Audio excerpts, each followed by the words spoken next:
पालघर जिल्हा म्हणजे विनाशकारी प्रकल्पांसाठी प्रयोगशाळा झाली असून सध्या पालघर जिल्ह्याचे पोस्टमार्टम करण्यात आले अशी घणाघाती टीका डहाणू विधानसभा मतदारसंघाचे आमदार विनोद निकोल यांनी केली। उमरोळी ग्रामस्थांच्या गट क्रमांक 308 मधील जमीन हक्काच्या प्रश्नांवर पालघर तहसील कार्यालयावर काढण्यात आलेल्या मोर्चा दरम्यान आमदार निकोल यांनी प्रशासन आणि शासनाच्या धरणांवर जोरदार निशाणा साधला। ग्रामपंचायतीच्या नावावर असलेला सातबारा सरकारच्या नावावर कसा होऊ शकतो असा सवाल उपस्थित करत जमीन हक्काच्या नोंदीबाबत सखोल चौकशीची मागणी त्यांनी केली। सर्वसामान्य ग्रामस्थांच्या हक्काच्या जमिनीबाबत परस्पर नोंदी बदलल्या जात असतील तर संबंधित तलाठ्यासह वरिष्ठ अधिकाऱ्यांवर कारवाई झाली पाहिजे अशी मागणीही त्यांनी केली। उमरोळीच्या आंदोलनात युवक, महिला आणि ग्रामस्थ मोठ्या संख्येने सहभागी झाले होते। मात्र हा संघर्ष केवळ एका गावापुरता मर्यादित राहणार नसून पालघर जिल्ह्यातील विविध प्रश्नांवर विखुरलेला संघर्ष आता एकत्र आणला जाईल असा इशारा आमदार विनोद निकोल यांनी दिला। विकासाच्या नावाखाली येणाऱ्या विनाशकारी प्रकल्पांविरोधातील आगामी काळात अधिक आक्रमकपणे आंदोलन उभारले जाईल अशी भूमिकाही त्यांनी स्पष्ट केली।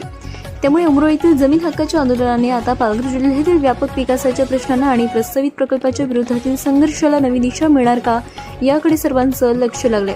उमरोळी गावाने एकतेचे गावाच्या विकासासाठी आज केलेले आंदोलन हा संघर्ष आदर्श इतर गावाला प्रेरणादायी ठरणार आहे। मौजे उमरोळी ग्रामपंचायत उमरोळी गावामध्ये गट क्रमांक 308 ह्या गट क्रमांक 308 मध्ये क्षेत्र 227 एकर हा सातबारा पूर्वी ग्रामपंचायतच्या नावाने होता। काही दिवसापूर्वी 1-2 दिवसामध्येच कोणत्याही म्हणजे ग्रामस्थांना न कळवता, ग्रामपंचायतला न कळवता फेरफार त्यांनी करून सातबारावर शासनाच्या नावाने सातबारा केलेला आहे।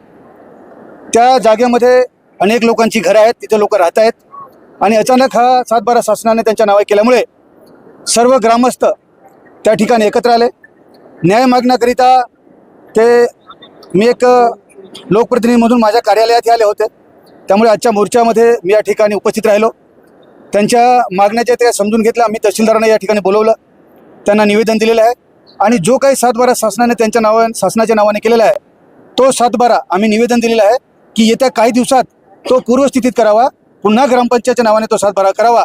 जर का त्यांनी हा सातबारा पुन्हा त्यांच्या ग्रामपंचायतच्या नावाने जर केला नाही तर उमरोळी गाव आणि पूर्णतः आजूबाजूचे सर्व गाव आम्ही एकत्र येऊन एक तीव्र आंदोलन मोठ्या प्रमाणामध्ये उभं करण्याचा निर्धार आम्ही या ठिकाणी केलेला आहे। सर, पालघरमध्ये एकावर एक प्रकल्प येत आहे आणि दुसरीकडे ग्रामपंचायतच्या अखत्यारीतल्या जमिनी विकल्या जातात। पालघर जिल्हा विकायला काढला असं म्हणायचं का आपल्याला?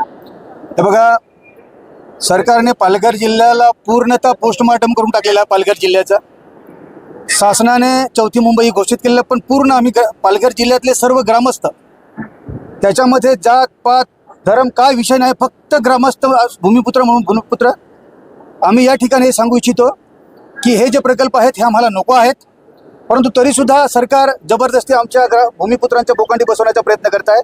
त्याच्यावर सुद्धा आम्ही सर्व पालघर जिल्ह्यामध्ये सर्व ग्रामस्थ एकत्र येऊन, भूमिपुत्र एकत्र येऊन त्याच्यावर आम्ही चर्चा करतोय।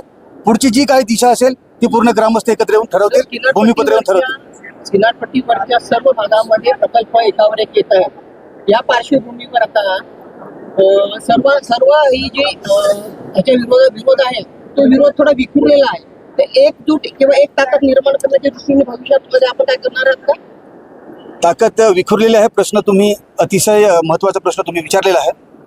ताकद विखरल्यामुळेच काही दिवसापूर्वी पोलिसांना वाढवणच्या ठिकाणचे जे काही आपले ग्रामस्थ जे काही आंदोलन करते होते त्यांना फरफडत जेलमध्ये त्यांनी टाकलेलं आहे। ती सुद्धा तो विषय माझ्याकडे आला होता, परंतु एखादा विषय जर पुढे घ्यायचा असेल तर त्याला ठिणगी पडावी लागते आणि ती ठिणगी ही उमरोळी गावापासून पडलेली असं तुम्ही लक्षात घ्या। या ठिकाणून सुरुवात होईल।